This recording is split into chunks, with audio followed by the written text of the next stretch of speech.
About myself, yeah, I'm a save organizer from Sweden, and we have 9 groups now, and we have a board, so we have a national organization, and we hope to be able to create many more groups in the coming months and years. I also have a crowdfunding project called A Year for the Animals, so that helps me to work full-time for the animals through the donations from individuals. So I'm very privileged and happy to be able to do that. You can find more information on my website. Unfortunately, if you don't know Swedish, there is a huge amount of information for you. There is some English, maybe through Google Translate, perhaps. Or I can recommend, if you want to follow my work, please add me on Facebook if you would like to do that. So, this is on media. So, before I was active in the animal rights movement, I was active in the peace movement, and altogether I've been an activist for about 15 years. And one of the important parts of being activist is, I feel, working with media, and I've done that quite a lot. Of course, my main work is in Sweden and in Swedish. And when it comes to media, it can differ in situations how it works. But my feeling is that we have quite many things in common when it comes to how the media works and how you can work with media as an activist. But please, if there are differences, please tell me, and we can get a more sense of an idea about similarities and differences. But let me begin asking you, why would it be good, if it's good for the same movement to work with media? Isn't social media enough? Isn't the old media unrelevant in today's world? What do you think? Anyone? Let's see. Yeah. Well, not at all, because the social media is kind of an echo chamber, so we don't even really know if people outside of our vegan bubble see the content that we share, and as soon as we get into a mass media, paper or like an online platform that is mass media, we can be 100% sure that most of the people aren't vegan who are going to see our content. Right, so it's the one who we touch with a message. I think you're right. We mainly touch those that at least have similar views as we have. Yeah. Anything else? Olivia? It was quite similar. I just wanted to say that there are a lot of people who don't use social media for what reasons ever, and I think it's also important to reach them, and that's why we should also focus on, how do you say it? Old media? Yeah, old media, or I don't know, is mainstream media something you talk about? Yeah, when I say media, I talk about newspapers, TV, and radio. Yeah. And maybe just as you were saying about this audience, in my experience, that audience often takes whatever is on TV as the absolute truth. Mm-hmm. So while it is kind of manipulative, if the TV says it's good to be vegan, they'll probably go vegan because the TV says so. So there's a bit more credibility behind media rather than social media. Yeah. I want to pick up some things like, for example, the ways we create through our activism, which is, for example, if we use like Facebook or Instagram, or the common media sources, we tend to reach always the same kind of people. Mm-hmm. So if we use different networks, different platforms, we create new ways of information streams, so to speak, and reach out to more people. Thank you. Right. Thank you. I apologize if this was already mentioned, but well, sort of one thing that wasn't with demographics. So there's potentially different demographics that use social media more. So even if you get lucky and you get outside of that echo chamber, you still might be missing certain demographics that might rely more on more traditional media, as well as just the reach. A great example is if I were to share an open rescue video, we would get so many views. If somebody like Glenn Greenwald shares an open rescue video, it gets millions of views. So just relying on good media contacts, media sources can just amplify our message. Can amplify, yeah. Very good. I agree with all of that. But of course, there are also advantages of social media. I mean, it's a good thing sometimes to reach the persons that are close to us, because like recruiting of activists might be more powerful when it comes to social media. But why choose one or the other when you can have both, right? So there are 3 different areas I want to touch upon on this short talk: press releases, interviews, and letters to the editor. So let's start with press release. What is a press release? Someone? Let's see, someone who hasn't talked so much. Yes? It's basically like a write-up that you give to the press, either right before an action or like once it's going to happen, to kind of give them an idea of what's going on so that they have content to use. Very good.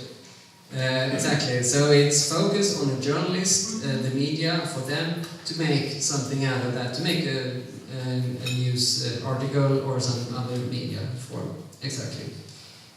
Can I see with a show of hands how many here have written one or more press releases in their lives? Okay. Maybe a 5th in the room or something like that. Thank you. Yeah, it's from my experience, not so many that have done that. So, I will give you some, can I say, is there anyone who have written more than 10 press releases in their life? Oh yeah, 1, 2, 3, yeah, good. So, the question is, what circumstances is it good to write a press release? And I think you answer that when you have some kind of news to share with the media, or something they can make some use of. So, of course, for us, SAVE organizers, I'm sure we do a lot of other stuff, let's say SAVE. A video is, of course, can be some kind of news. But if you have done a video, more or less the same kind of video many times, maybe you feel, oh, maybe they wrote about it once, but maybe they don't write about it every time. So the question is, are there new ways you can do a video or something new, SAVE related, so that it will be a news when they maybe already have written about your group? Well, we tried this in Zurich. There's like these 2 famous Swiss models who tried to go vegan, and like I saw it on Instagram, and I invited them to the vigil, and like didn't show up. but that would be a way, because like they're always in the news. Like if they had fun. And what's that? It's 2 Swiss models. Okay. They, so kind of celebrities. Exactly. They're a couple, and they both went vegan for a month, and I wanted to bring them there and then release a press release with their statements. But yeah, But that's a great way of trying. Celebrities is one to try to lure the press to come with famous names. Something else? Yeah? Like I think a little while ago the SAVE had Wake Up World, so like a special kind of event where you kind of like bring as many people as you can to the event. So that would be a way. Yeah. It could be small things. I mean, a little bit of change to make it newsworthy. I have some examples, and the key is, I think, to think before you do it or plan a video, to think what could be interesting for the media. Okay, you don't do it only for the media, obviously, but it should be somewhere, at least in the back of your mind. Can we make it more interesting? Skåne Pig Sale, the first sale group in Sweden, they, I think in most countries or every country you have a Mother's Day. It's usually for human mothers. But they made it into thinking of pigs, which is the animal being killed. At their slaughterhouse was the emotions from a mother, and they had signs with thinking about pig mothers. So that's one way to do it. It could be something that you haven't been doing outreach in the city, but now it's the first time you do it. It doesn't have to be about the video. It could be like maybe you have a meeting with a boss, a CEO of a slaughterhouse. If you want to go out with that, it could be anything like that. No. All right. So, what's important to think about when you write a press release? Well, the thing is to think like a journalist. To write it actually the way a journalist would write it. And so that means in a neutral way, neutral tone. You don't take sides. So you don't ever say we or I in the press release, even if it's about you or your group. You say they are going to, It should be a text that actually the journalist could take right out of the press release and put it in a news article. So there you can imagine, I mean, I guess many, or every one of you have read a Norman article, think like that. I have almost always written press releases in Sweden, naturally, and because it's for the Swedish press. I did find one in English. Now I realize that some of you can't see this, but this is the last one I wrote in English in 2013. It says, but I was used this as a frame to talk about the different parts, and then you can see it's divided into different parts at least. So, what do you begin with? Well, right, it's a press release first. So, yes, the word press release, naturally. And then the date when you send it out. It's press releases is something that should be fresh. It should be the same day, of course. And then the title. So, here it says, Peace activist goes to prison with cows. So, that was actually a peace action I had done. I got only 14 days in prison, but there was a dairy farm inside the prison where the inmates work, and I thought that could maybe be interesting, a vegan going to a dairy farm to serve prison time. Yeah, so that's one thing. You want to find a twist for it, something intriguing for if you can find that for the journalist, to have them look at it, but because I think journalists get so many press releases. If they see a title that interests them, they might read it, but otherwise they will just throw it away without even reading the text. So that's something that you should put some thought on. I usually would write maybe 3-4 titles down before I decide which is the best one, the most catchy one, or the most interesting one for a journalist, and I might check with my colleagues also what they think. So after the title, there is the first paragraph. You can see it's in bold, and the plan there is to have a summary of the press release, the whole press release, in just a few sentences. It shouldn't begin with a background. You can save the background for later. It should be the most important one. It should interest the journalist, the reader, directly. And then, after that, you can write some more information, or you can have a quote. So, in a press release, there's often 1 or 2 quotes, and it's there, you don't have to be neutral. You can say your opinions, your values, your thoughts, as activists, as safe activists. So, pick out 1 or 2 people who can, so usually when I do a press release, I ask the local activist, okay, you come with a quote to me, and I take it. Usually it's too long, so I cut it down to maybe 2 or 3 sentences. And it should say a name, and maybe age, and kind of a title is also good on that person. So a quote, and then you might have some other text, some other background, and then maybe a quote again, or could be enough with one if you want to. And then it's important with the contact information. So you should have I recommend 2 individuals with their names and their phone numbers. Also, email address is good. They usually call you if they want to get in contact. And it's good if the ones that are quoted in the article, it doesn't have to be, but that's really the best, because then they have something they can start with. If you have photos or video that is connected to the press release, it's good to upload it and provide a link so they can use it, and write that it's free for media to use, so they know they can use it. And you want to provide some links with more information, maybe a website, maybe a Facebook, if it's a Facebook event, maybe it's to your Facebook group, same group on Facebook.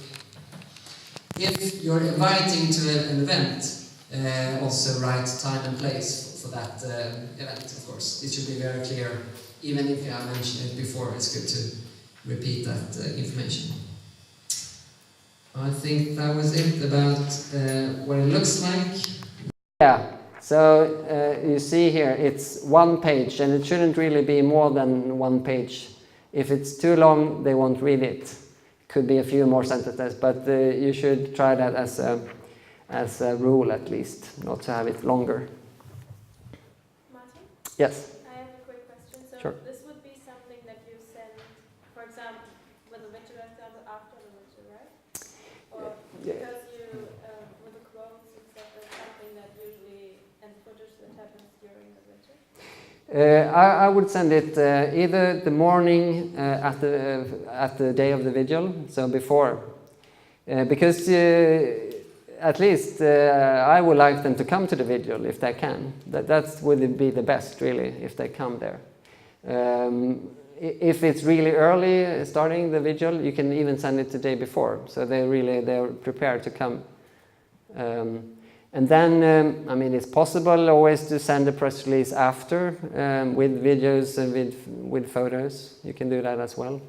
Feel free. I mean, there's no rule that you only can send one. You can just send press release update. You can send out, and yeah, if you have material, yeah. Is it okay to send it a bit earlier, like a week early or something? Yeah, I wouldn't really do that because most papers, at least let's say newspapers and radio and TV, they are quite quick in how they act. So 1 week it's too early. If it's like a monthly or a weekly magazine, then it's advisable to send it beforehand. Yeah, but not with others, I would say. About the sending out, I should say something more about that. So you send it with email. And the most important receivers, I would say, is local media. And even if you think, oh, this should reach national media, it is a possibility, because if local TV or radio picks it up, it could go national if they find it important enough. So what a local station could do could be picked up by the national stations as well. In your experience, that's what I struggle with.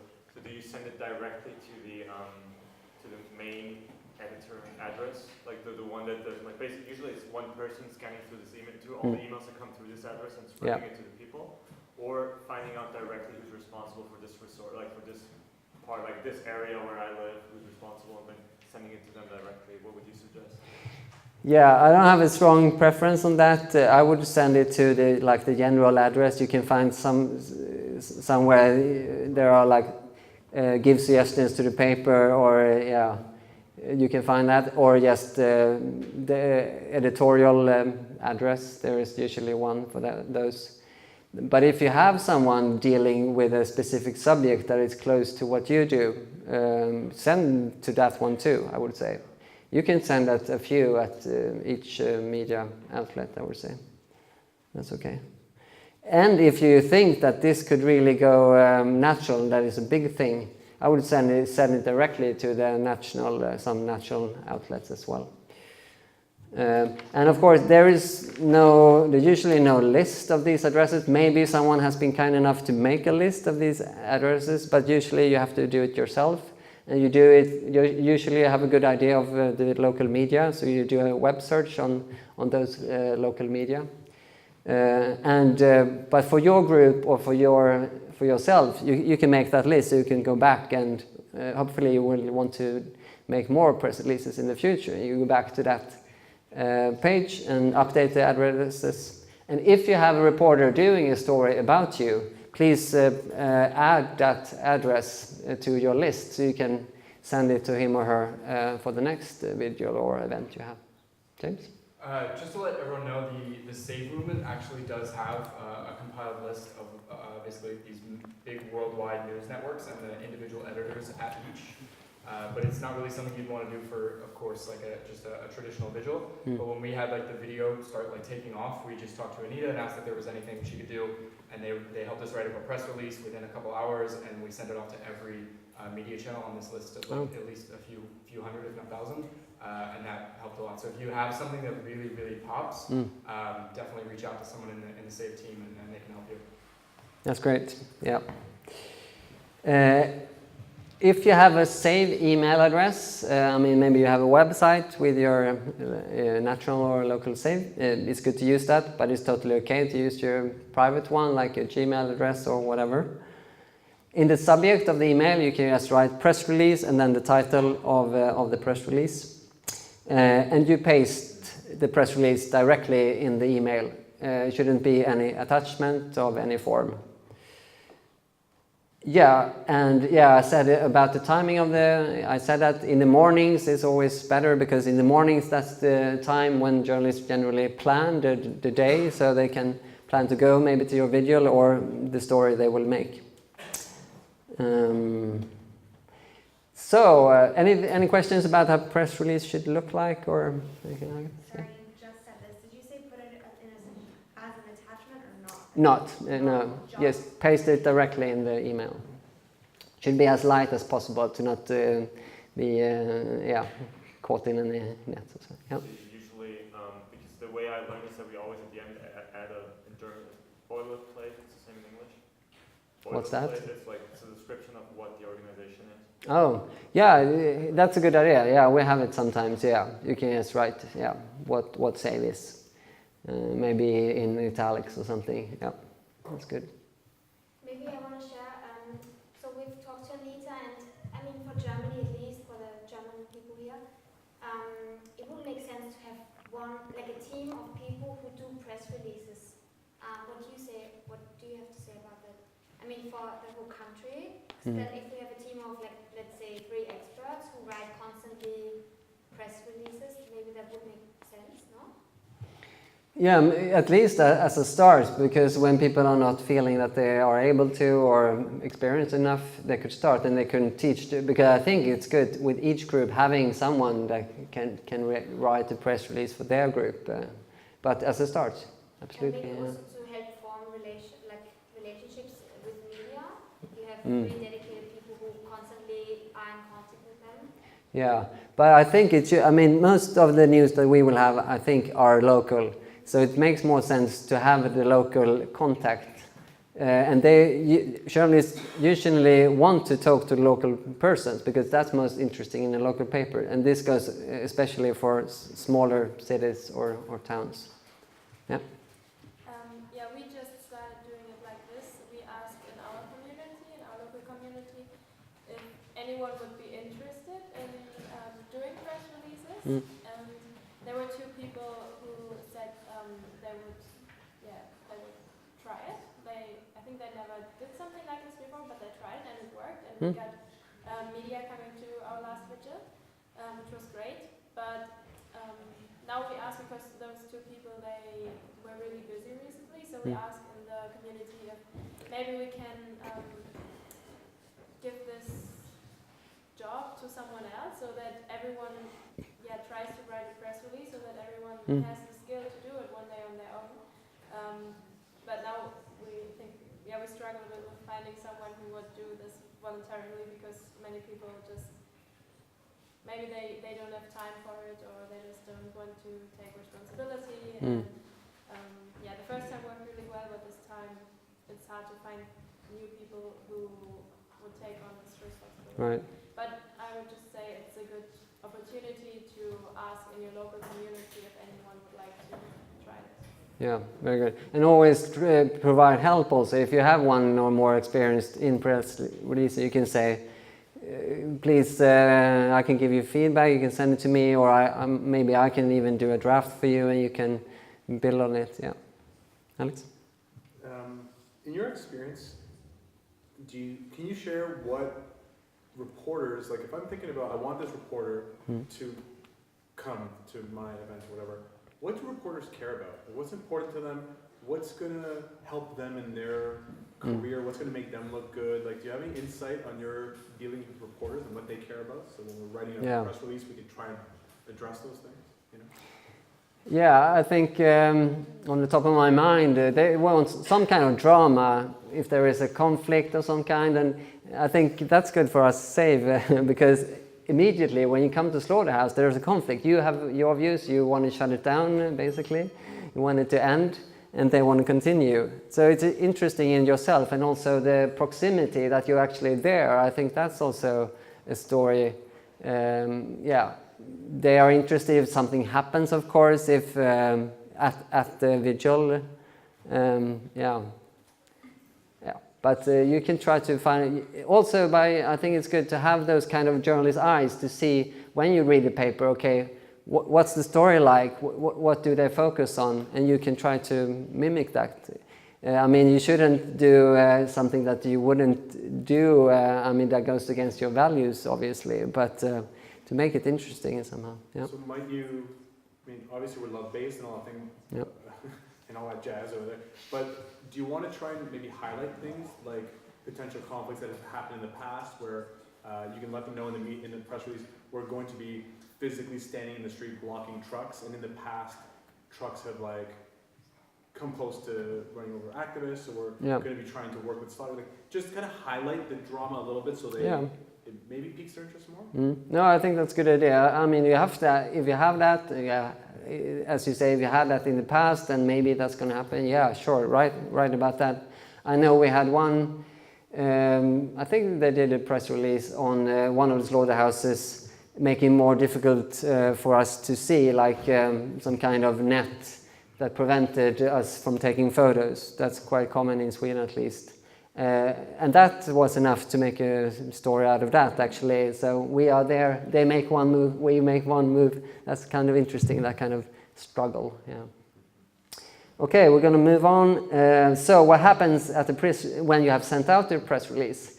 Well, unfortunately, often nothing happens, and it's easy to be disappointed because you have spent this time on doing a press release.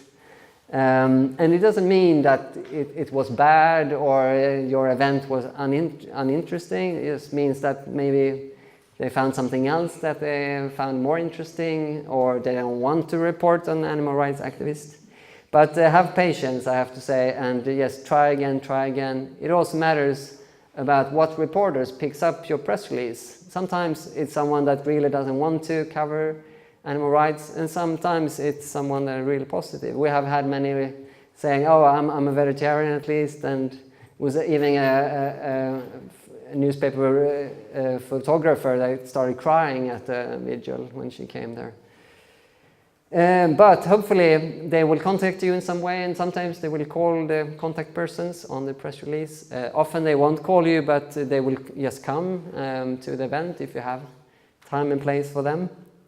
And then they will talk to some. They won't always only talk to the contact person, they can talk to anyone, and it's good that you prepare also the activist. So they prepare, they could get some questions, but also say to them, you don't have to if you don't want to, but I think it's good to have many voices from our activists.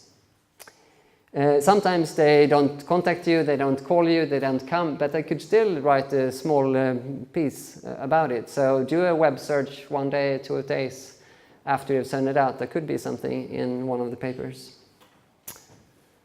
That was about press releases. Are we okay on that? Then we can move on to interviews. So how many have been interviewed by media 1 or 2 times, or many times? All right, a few more, maybe a third in the room. All right, that's very good. What do you think can be important to think about when you are interviewed by the press? Any ideas about that? Let's see. Anyone else who haven't spoken in this or any other? Let's see, I want to check.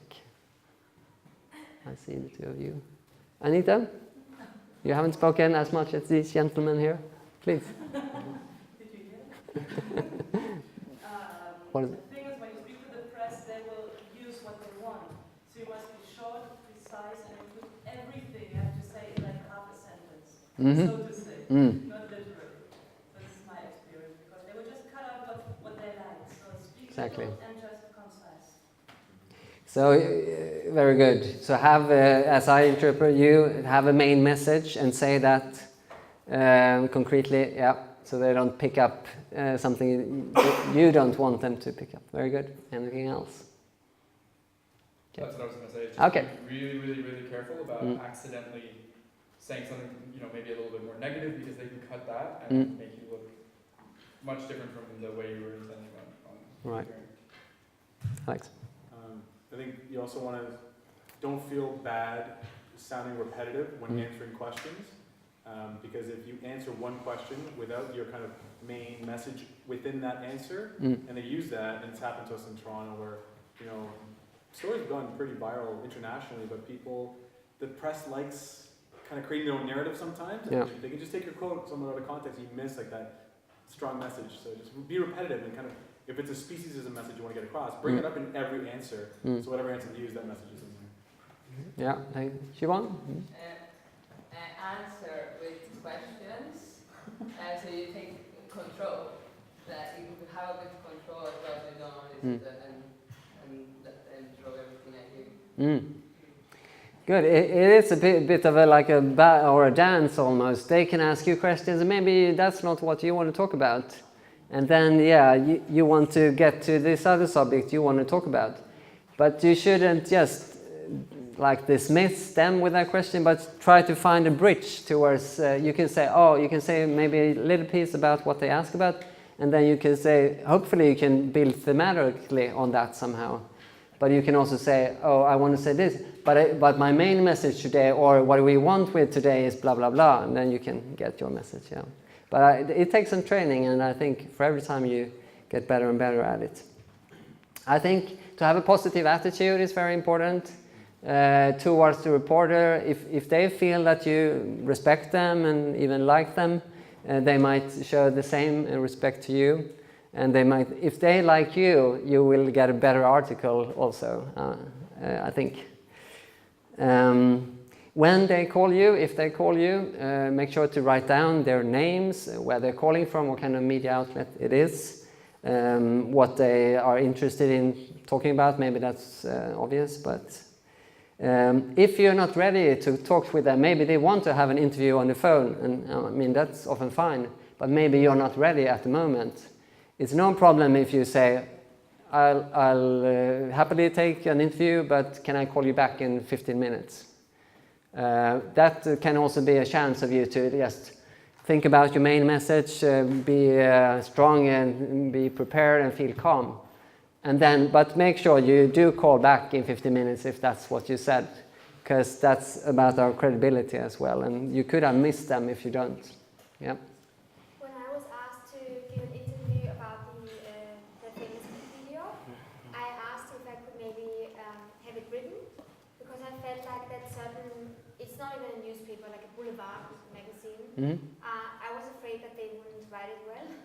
So literally I wrote everything, and they copied pretty much everything I said into the article, and now the article was super love-based and positive. It was my words, and if I had a phone call with that woman, it would have turned out differently, I believe.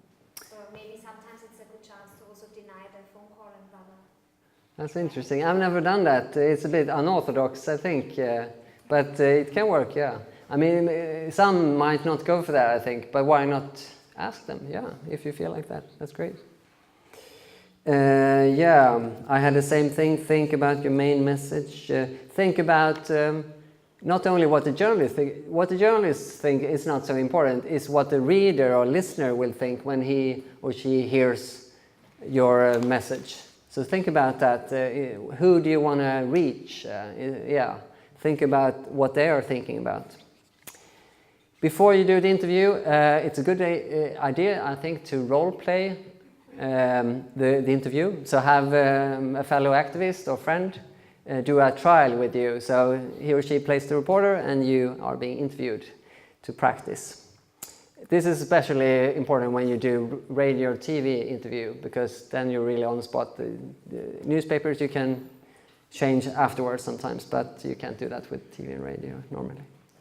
And if you can, when you're interviewed if the reporter comes to you, you can be two persons. I think that's often good. Either it's an observer that just can give feedback on how it went afterwards, but even better, I think, it's to be two persons being interviewed at the same time, because then you can talk some, and then when your friend or colleague talks, you can think about what you want to say next. So it becomes a bit more calm and easier to process the whole interview. And together you can give different perspectives as well, which is good. Yeah? You just made me think of the fact that everything's going to be edited, so you don't need to feel a pressure if it's, say, a TV reporter coming to cover a story if it's not live. you can take your time answering a question. You can kind of think it through. They're not going to use that part. They'll Yeah. cut whatever they need. So Yeah, take your exactly. time. Exactly. You can sometimes. I mean, for most of us, it's a nervous situation. It's something unusual to be interviewed. Sometimes you don't even hear the question, or you can't understand the question.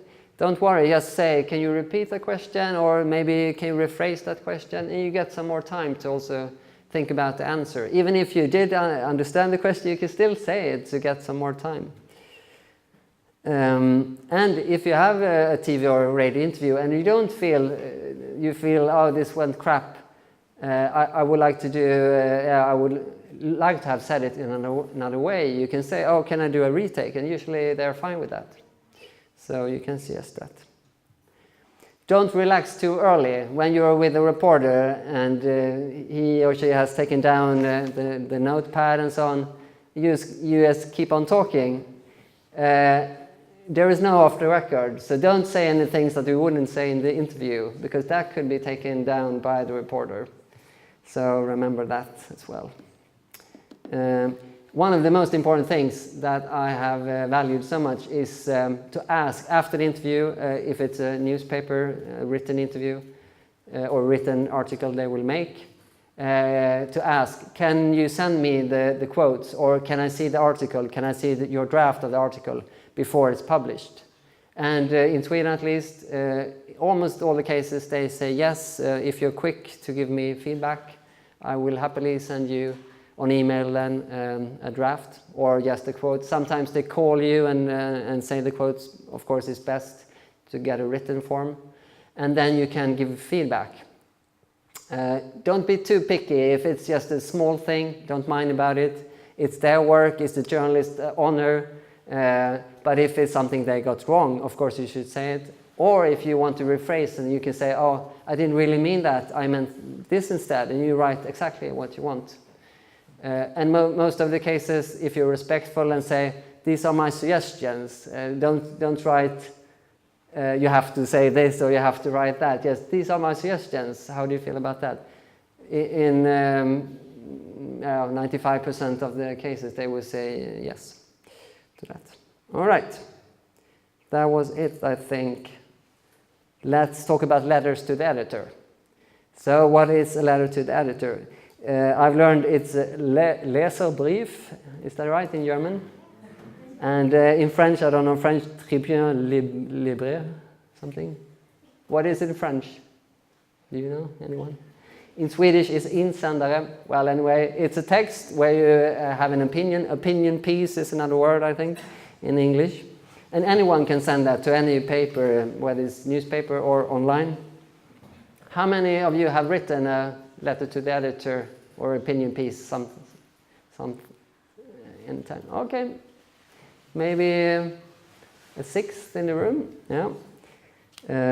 Okay. How much do you have now? Time left. Can take a few minutes more, Carrie. 5 or 6 minutes. Yeah. So, how do you get started? Well, I usually have one or few ideas. I just jot it down on my computer, and I take out the most interesting of those ideas, and I save the others or scrap the others, and then I write some arguments around that, and try to look at the language so it's the most powerful it can be. It's always good to have something that is newsworthy. So please, it's good to have a look in the media to see what do they write about, what can be connected to animal or animal rights or agriculture. I've had one example. There was news just last week about a hedgehog that got stabbed at a camping site in Sweden. And the woman that did that was a Swiss woman, actually. She got like 350 euros in fines for doing that. And I wrote, so it's great that wild animals have some legal protection, but what about the pigs and the chickens and so on? And that got picked up a very short piece in the biggest newspaper in Sweden. But I think it was because they had been mentioned in the news before, so that was interesting for them.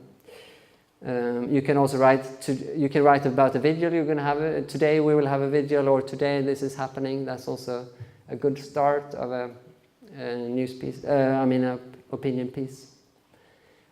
Yep, Alex. Some questions. Do you know? I don't know if the rules vary across the world, but are media, if you send a press release, are they allowed to communicate anything to the police about that?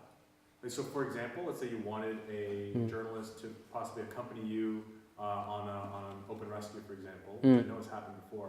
Is that journalist allowed to tell the police, hey, these people are trying to plan this, or how does that work? I'm not sure, but I know there was one time where I talked to a journalist before an action at a weapons factory, and they called the weapons factory to interview them about this. And I mean, that's the journalist's job, is to check different opinions. But I had made a mistake to say also not to ask him to contact anyone about that. If I would say, oh, I would wish you to keep this secret until this time, I think most of them would agree. I don't think they have any requirements to keep that secret from the police. But I think that's different in different countries, maybe. Yeah. I was just going to note that in the Bay Area, specifically, DOT is very, very careful about that because we don't trust anyone. So. Yeah, I think in general, if you don't want anything out, you shouldn't tell anyone, any journalist about that before. An example, maybe not like an open rescue, but for example, disruptions. Sometimes if we're going to disrupt a large event where there might already be media there, we might want to prepare the media, say, hey, something's going to go down, so you're ready to kind of make sure your cameras are rolling at this time. Sure. Again, I guess that boils down to their credibility too, right? Because if you tell them something and they go and break your trust, then you'll never contact them again, and that maybe helps them, or means they went miss on a story. Absolutely. Now, I'm running out of time here. Can I just say a few things on letters to the editor? I just wanted to say, just to clarify, the timing is what is needed. So the day of, right before, that's usually when they're like, okay, you can tell the media, so that they don't have really enough time to cover anybody. Thank you. Okay, what else? No self-promotion. It doesn't look good if you say, oh, our organization is great and everything, or I'm great. So self-promotion decreases both the chance of publication and it might seem egoistic to someone. So focus on the message, on the arguments. In the same case with press releases, have some drama, do something about disagreement, maybe hold someone accountable. That's usually a good thing. But of course, always be love-based and respectful in your tone, even if it's our opponent or someone we don't agree with. Irony you should keep away from, because that's often misinterpreted. As the same as a press release, you should get to the interesting stuff right away. Don't let the readers wait for it. So get them on the hook right away, because otherwise you can lose them. Just have basically one message in each text. Don't have many different issues. So if you have many important issues, save them for another piece that you might write later, I would say. And in the end, it's always good to have a call for action. Ask something from the reader, or maybe could be the boss of the slaughterhouse, we would like you to do this, or a politician or something. Make a request of some kind is always good. And then you can choose where to send it. And this is actually something you want to think about before you write it, because that's about your target group. So if it's a leftish paper, you would phrase it in one way. If it's a local mainstream paper on the countryside, maybe you want to phrase it differently to get the most interest or the most likability for your text. So think about that, who you are writing to. And the length of the text can be very different, from just a few paragraphs to something longer. But that's usually something you can see in the papers, what kind of rules they have for how many, how long the text can be. It can be really hard to get anything published. So again, don't give up. Just keep on trying and sending your text out, and it could be great text and it wouldn't be published at all. I have a friend who is an amazing author. He sends his publication, they get refused all the time. So don't feel that you had a bad text or a bad author just because they didn't publish it. So keep on doing it. You can just wait with the text and maybe update it a few weeks after that and send it out, or you can try other papers, of course. Or a totally new subject, and you will always learn also what is interesting, what is publishable, and what is more difficult to get published. And of course, we talked about media and social media. If you get something published in the media, use it in your social media, of course, because then you get some more credibility. I think Alex mentioned Glenn Greenwald, which is this huge reporter. If he or someone with the same credibility have published something, that's something you want to lift up and show your followers as well. Hey, we're in this media. It can create a boost for the whole for the whole movement. That was it. Is there any more room? Two questions. Two questions. All right. Two questions. Maybe from someone who hasn't spoken so much before this. Or someone else. Yeah, I see Alex. Thank you for offering. Yeah, Alex. Go on. Is it appropriate ever? So I have a lot of questions. I've never done a press release before. So is it appropriate to possibly link your story to a story that maybe has been covered in like national news or something like that, and like try and create some parallel or association to that? Yeah, I think that's a good idea. I mean, it should be something about what something that you do, something that happens. Should be something, yeah. But if you can, like, we're doing this because this has happened, and we do this to challenge whatever happened. If you can connect those, I think that's great. But remember, press release is not an opinion piece. It's not just you think this. It should be something should happen. Yeah. But I mean, you can do that when you plan action also. This happened in the news, and then we choose to do this. And it doesn't have to be like a huge thing. It could be you going out with signs or outside of a building or yeah, or whatever. Yeah. Anything else? Well, as a finish, I think there is a lot of potential in the same movement. I see this also in Sweden. We don't have many working with this. I think if we develop this, we can really create a huge change. Together, social media and media, it's very powerful tools. And as the society gets more and more ready for the vegan and animal rights message, we will be also increasingly be offered a place in the media. So it's just a matter of time until there will be, with our skills, increasing skills in media and also the increasing likability of our message, I think media will be filled with safe and animal rights messages. So thank you very much for listening. Inspiration. I just want to say that this wonderful man has been in prison 3 times by now? 5. 5 times!